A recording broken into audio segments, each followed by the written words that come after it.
bombardamento ero in casa e stavo lavando i piatti al lavandino. Allora abitavo in piazza Zanardelli, sotto i portici, dove c'era anche il caffè della Pesa.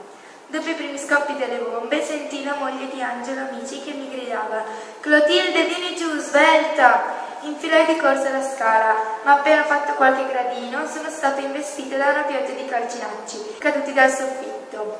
Giunta alla porta, venni gettata a terra dallo spostamento d'aria. Battei la testa e mi ferii alla tempia.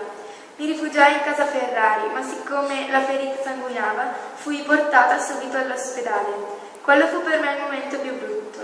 Uscita dall'ospedale venne ospitata in casa di Cesarino Moreni, che era anche un mio parente, e qui mi raggiunse anche mio fratello Nino. In seguito al bombardamento perdette tutto quello che avevo in casa e da quel momento non volle più andare in paese.